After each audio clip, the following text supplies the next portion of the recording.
My name is Helen Miller, and I used to believe that a mother's love would always find a place in her children's lives. I was wrong, but I didn't know that yet. At 72, after decades of teaching third graders how to spell and be kind, I packed my life into a suitcase that once held my husband's Sunday suits. He's been gone for 10 years now. A heart attack in the middle of February took him while I was baking his favorite pecan pie.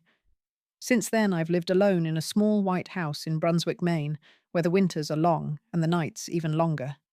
The fireplace doesn't work like it used to, and neither do my knees. Still, I managed. I kept the garden neat in the summer and spent most evenings with a library book and a cup of weak tea. But as the seasons passed, the silence in the house grew louder. One by one, the neighbours moved or passed away, and my phone rang less often. Except for Thomas. Thomas is my oldest. He's always been the responsible one, the quiet thinker. He moved to Boston years ago to work in finance, built a family, bought a townhouse in a tidy neighborhood with trimmed hedges and a blue recycling bin out front. We didn't speak often, but when we did, his voice was warm and low, like he was always walking somewhere important, but still wanted to listen. One Thursday morning he called. His words were soft and careful, like he had rehearsed them. He said it wasn't safe for me to live alone anymore, that I deserved comfort, that I should come live with him and Brianna and little Ethan. He said it like a promise, and I believed him. That night, I opened the cedar chest at the foot of my bed and laid out the old photo albums, the knitted scarves, and the lace curtains I always meant to hang again. I touched each thing like I was saying goodbye, not because I didn't plan to come back, but because part of me knew I wouldn't. I folded one dress for church, one sweater I still liked, and the pink nightgown with the small floral print. That's all I took. That and my rosary. The bus ride to Boston took 5 hours. I didn't sleep. I sat upright by the window with the rosary wrapped around my fingers, whispering prayers I hadn't said in years. I wasn't praying for health or money. I was praying for belonging. I wanted to feel needed again. When we pulled into the terminal, I saw Thomas before he saw me. His hair was greyer than I remembered, but his smile was the same. We hugged longer than usual, and for a moment I let myself believe everything would be all right. Brianna was waiting in the car. She didn't get out. When Thomas opened the door, she smiled thin and quick and said something like, "It's good you're here. I hope you'll settle in." Her voice was polite, but not warm. I sat in the back seat beside Ethan's empty car seat and watched the city slide past the window. New buildings, fast people. Everything moved quickly in Boston. My hands stayed folded on my lap the entire ride. Their house was big, 3 stories high, with white siding and black shutters. The front porch had a swing that looked like it had never been sat on.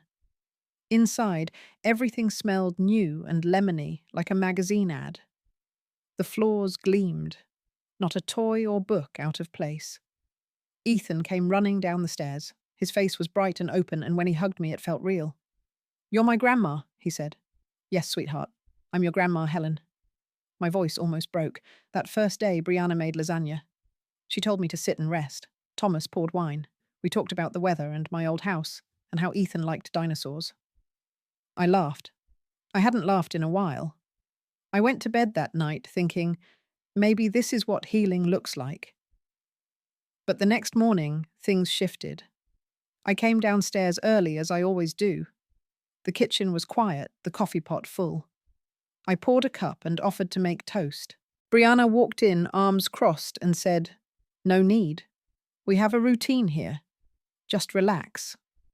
Her smile was gone, and I did as I was told. From the window of the guest room, I watched the sun rise over their trimmed backyard.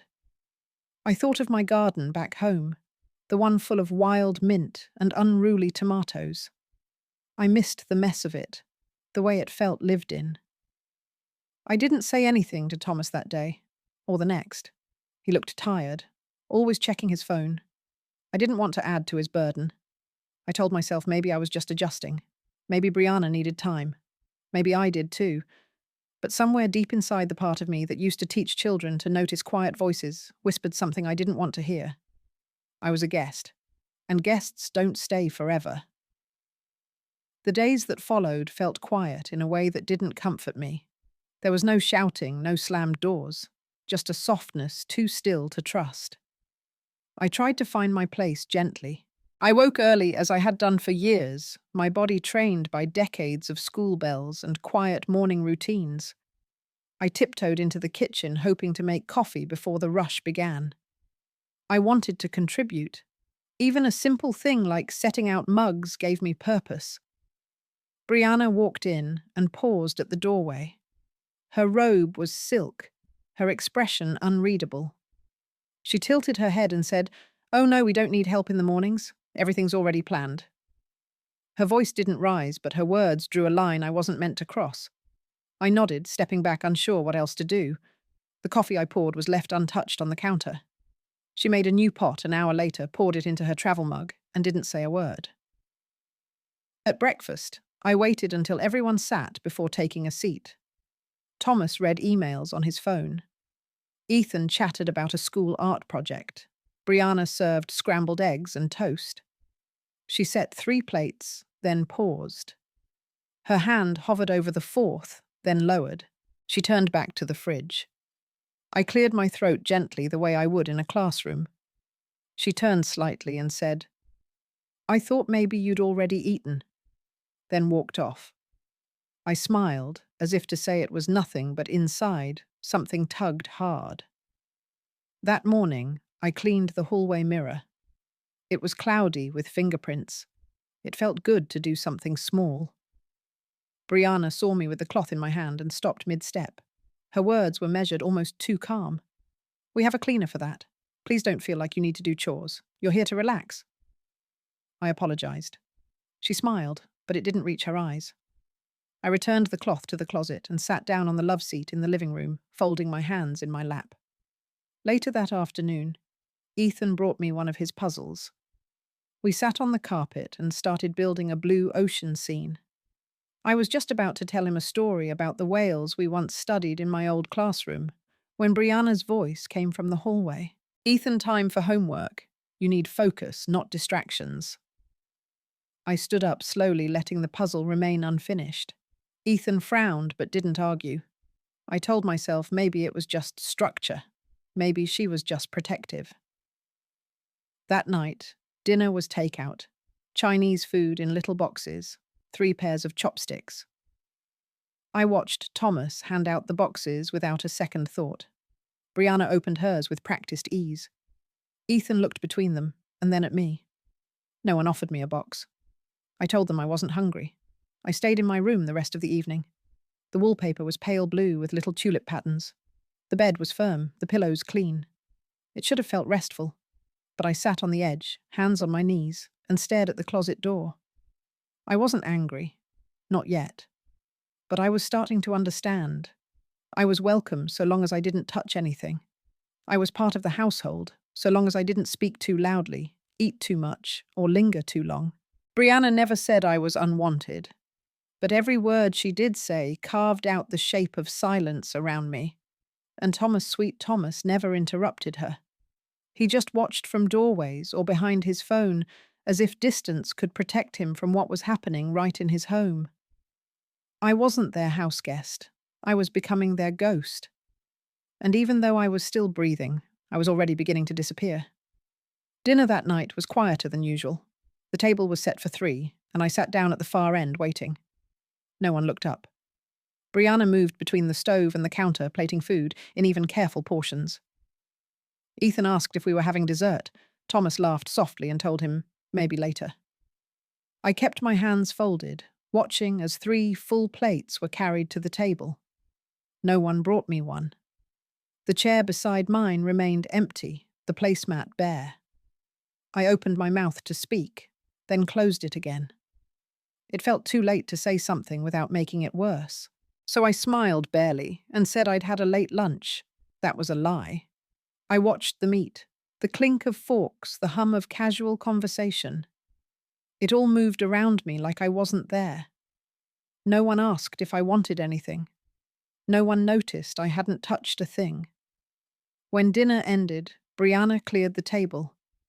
Ethan kissed me on the cheek on his way upstairs. Thomas said he had a call. I nodded, still smiling. I carried myself up the stairs slowly, each step pressing into my knees. My room was dim. I turned on the bedside lamp and sat down at the desk by the window. The tulips on the wallpaper looked faded in the evening light. I reached into the drawer and pulled out my notebook. It wasn't new. The corners were curled, and the cover was soft from years of handling. I used to keep it by my desk at school, where I jotted notes about students' birthdays, poems they wrote, and funny things they said. It had been a journal of moments that mattered. Tonight, I opened to a clean page and let my hand rest on the paper for a while. The pen felt heavier than usual. I thought for a long time before writing anything at all. Then, with slow strokes, I wrote, "Today I was hungry not for food, but for kindness." I closed the notebook and held it against my chest. My stomach ached, but it wasn't from missing dinner. It was from missing the feeling of being seen, being remembered. In that room, I said nothing out loud, but that sentence on the page said everything. And for the first time in years, I cried while no one watched. Ethan had a way of watching people that felt different from other children. He didn't stare, he noticed. And over the next few days, he began to notice me. It started with a half-eaten muffin. I found it carefully wrapped in a napkin and tucked beneath my pillow. No note, no explanation. Just a quiet offering from someone who understood I had gone without. I didn't say anything the next morning, but I smiled at him a little longer when he ran past me on his way to the kitchen. He smiled back, like he knew I'd found it. That unspoken connection settled into something real. He came into my room one afternoon asking if I wanted to do a puzzle. I was folding laundry, but I said yes. We sat on the floor, and as our fingers searched for edge pieces, he told me about his favorite animals, his best friend at school, and how much he hated math homework. He was 9 years old and still unguarded. He leaned into love without checking if it was safe. I found myself laughing again, the kind of laugh that feels like air coming back into your lungs. A few days later, he brought his crayons with him. While I read quietly in the chair by the window, he sat on the floor scribbling with full concentration. His tongue stuck out between his teeth, the way Thomas's used to when he was small. I didn't ask what he was drawing. That evening, while I brushed my hair and prepared for bed, I opened the drawer to place my notebook inside. I noticed a new page tucked between the covers. On it was a drawing of me standing tall in a blue dress with grey curls and bright eyes. Behind me were large white wings. I held the picture in both hands and stared. At the bottom, in blocky handwriting, it said, "Grandma is my angel." I didn't cry right away. I just sat on the edge of the bed and looked at it for a long time. Then I placed it gently into the back pocket of my notebook, where it could live among the words I didn't speak out loud. Ethan never asked if I'd seen it. He didn't need to. The next day, he gave me a cookie under the table when no one was watching. I took it, squeezed his hand once, and let the warmth carry me through the rest of the day. In that house where I often felt invisible, Ethan saw me. Not as a burden, not as someone extra. He saw me as someone who mattered, and in those quiet acts of rebellion, he gave me something I hadn't had in a long time. Hope. Brianna didn't say anything the first few times she caught Ethan curled beside me on the living room carpet. She just watched from the hallway, arms crossed, lips pressed tight. But there was something new in her silence, something colder. The shift was subtle at first. Ethan was suddenly too busy for puzzles, too tired for stories, too behind on homework to come sit in my room. I could see the confusion in his eyes, how he looked back over his shoulder every time she pulled him away. One morning, I found the angel drawing missing from my notebook. I checked the desk, the drawer, and the floor. It was gone. I didn't ask about it. But later that day, I saw a torn piece of paper sticking out of the trash under the kitchen sink. The wings were still visible, ripped right through the center. That night at dinner, Ethan sat quietly. He didn't smile. His fork scraped the plate in slow circles, and when I reached under the table to touch his hand, he didn't squeeze back. Brianna's voice grew more clipped. She called me Helen instead of Mum. She suggested Ethan spend more time outside, more time with his friends, more time away from the influence of stories about old days and make-believe angels. Thomas didn't say much. He nodded along, distracted, tired. I wanted to ask if he noticed how his son had gone quiet too, but the words stayed lodged in my throat. In the mornings, I stayed in my room longer. I waited until the house was fully awake before stepping out. I didn't want to be in the way. I didn't want to make things worse for Ethan. But something had changed. The love between us, small and quiet as it was, had become a problem in her eyes. A threat to her order. I could feel it in the way she moved around me like I was an infection she couldn't name but wanted to contain. It wasn't just that she didn't want me there. It was that she didn't want me to see. And for Ethan, I was beginning to understand love was no longer safe to show. It was early afternoon, and the sun had climbed higher than I realized. I hadn't eaten since the evening before, just a few sips of water and the remnants of a stale cracker I found in my nightstand drawer. The silence in the house had grown too heavy, so I slipped out the back door and sat in the wooden chair under the maple tree, hoping the breeze would ease the ache in my chest.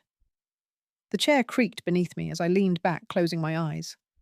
I listened to the distant sound of a lawnmower from 2 houses down. My hands trembled slightly, and a soft sweat broke along my hairline. I told myself it was just the heat. I told myself I'd go back inside in a minute. But the world tilted, the sky blurred. The last thing I saw was the cracked bird bath and the yellow tulips bending in the sun. Then everything went black. I don't know how long I was out, but I woke to the sound of Ethan's voice, sharp and high with fear. His hands were on my shoulder, small but shaking me hard. I opened my eyes to see his face, blotched red panic swimming in his eyes. Thomas came running next. Behind him, Brianna's heels clicked across the patio. She stood there, arms folded, eyebrows drawn tight. She didn't kneel beside me. She didn't ask if I was okay. She said loudly enough for Ethan to hear, "I told you she does this for attention. It's dramatic and manipulative. She just wants to play the victim." I tried to sit up, but my body was weak. Thomas hovered nearby, torn between moving and freezing. He looked at Brianna, then down at me. He didn't reach for my hand. He didn't say a word. Ethan stood up. His voice cracked, but it was louder than I'd ever heard it. "She's not pretending. She's not dramatic. She's tired. She's hungry. She's lonely. Why don't you see that?" Brianna snapped at him, told him not to raise his voice. But he didn't back down. He turned to his father. "You let her be invisible. You let Mum treat her like she's a problem. And you say nothing." Silence hung heavy in the air, thicker than the heat. Thomas looked at me again, something flickering behind his eyes. But still he said nothing. Ethan helped me sit up slowly. He wiped the sweat from my forehead with the sleeve of his shirt. He stayed by my side even when Brianna told him to go inside. That moment broke something, not just in me, but in the story we had all been pretending to live. The truth had been said out loud, not by an adult, but by a child, and somehow that made it impossible to ignore. That night my body still ached from the fall. I lay on the bed with my limbs heavy and my breath shallow, the edges of sleep pulling at me. But something inside wouldn't let me drift off, not yet. The house was quiet, the kind of silence that felt too clean, like nothing real had ever happened in it. I turned on the bedside lamp and reached for my notebook, hoping that writing might quiet the churn in my chest. When I opened it, a folded page slipped loose from between the sheets. The paper was thick-lined and torn from the back of a school binder. In the center, scrawled in blue ink, were Ethan's words. "You are not invisible. I see you. I love you. You are the best part of this house." I read it again and again. The handwriting was messy in places, like he'd rushed, maybe afraid someone would catch him. But every word hit with the weight of 1,000 things I'd been longing to hear. I pressed the page to my chest and closed my eyes. My heart, still bruised, beat with something new. It wasn't strength exactly, but it was close. It felt like someone had lit a small candle inside a dark room. In the morning, I left the note where he would find it again. I wanted him to know I'd heard him, that his words had found their way through. Later that day, while I sat on the porch wrapped in an old shawl, a voice called out from the sidewalk. It was Betty, the neighbor across the street. She waved with a kindness that felt rare in this neighborhood of trimmed hedges and quick glances. She walked up the steps and handed me a small tin of cookies. Just thought you could use something sweet. Her voice was warm, and her eyes didn't skip over me the way others had. We sat for a few minutes. She didn't ask for details. She didn't need to. Her presence was enough. Just someone seeing me. Not as an old woman in the way, but as someone still here. She told me she'd noticed I'd been looking tired, that she'd been meaning to stop by. I nodded, and for the first time in weeks, I didn't feel the need to pretend I was fine. That night, I wrote in the notebook again. Not a complaint. Not sorrow, just a simple truth. Today, someone saw me, and that was enough to start again. The pages of that notebook no longer felt like a place to bury pain. They were becoming something else, a place of reminders, a quiet collection of love that still dared to speak. Dinner began like all the others. Brianna plated the food in silence. Thomas sat absorbed in his phone, and Ethan dragged his feet to the table.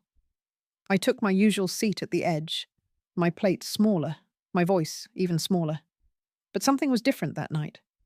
Ethan had a folded piece of paper clenched tightly in his hand. He didn't touch his food. His face was pale and still, like he'd made up his mind about something too big for someone his age. Halfway through the meal, he stood. No one noticed at first. Then he cleared his throat and spoke louder than he ever had at that table. He read from my notebook. Not all of it. Just one short paragraph I had written after the day Brianna called me a burden. The words were simple. Today, I ate alone again. Not because I chose to, but because kindness was locked behind silence. His voice cracked on the last word.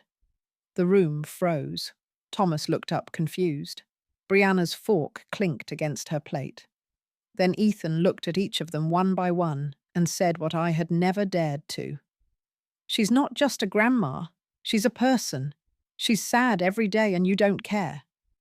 And I do. Brianna snapped, told him he was being dramatic, said he didn't understand adult things. But the edge in her voice was thinner now, shaky. Thomas sat silent, his hands folded tight. He didn't defend her. He didn't defend me either. Then the doorbell rang. Betty stood there with a clipboard in her hand. Behind her was a woman in a navy jacket with a badge clipped to her belt. I didn't know her name, but I knew who she was. The officer asked to speak to me alone. Betty explained she had filed a concern with Adult Protective Services. She had documented what she saw. The distance, the neglect, the bruises she saw on my arm last week. Thomas's face drained of color. Brianna's anger snapped. She accused me of manipulation, of turning Ethan against her, of dragging the neighbors into family business. But no one was listening to her anymore. Not even Thomas. That night, for the first time, he came to me. He sat on the edge of my bed, eyes heavy, and asked if I'd been pretending all this time. I said no, I never had that talent. He cried, quietly like a child, and I didn't comfort him. I just let the silence speak. In the end, it wasn't a fight. It wasn't a speech. It was a boy who loved without condition, and a neighbor who decided silence was no longer kind. One voice was enough, one act of courage, and everything began to change. I packed quietly the next morning, just like I had before back in Maine when I left with hope folded neatly between sweaters. This time I left with clarity. Thomas offered to help, but I told him I needed to do it myself. He stood in the doorway for a long time, unsure of what to say. I didn't fill the silence for him. Some goodbyes are meant to linger. Ethan sat on my bed legs, swinging backpack already zipped. He wasn't just visiting. He was coming with me for the summer. He said it like a decision, not a request. I nodded, holding back tears, and told him the garden back home had been missing a little chaos. We rode the train together, He leaned on my shoulder and slept most of the way, his hand still gripping mine. The rhythm of the tracks felt like breathing. For the first time in months, I felt like I could exhale. The house in Maine looked the same. Paint peeling a little, the steps groaning under weight, but it welcomed us with quiet ease.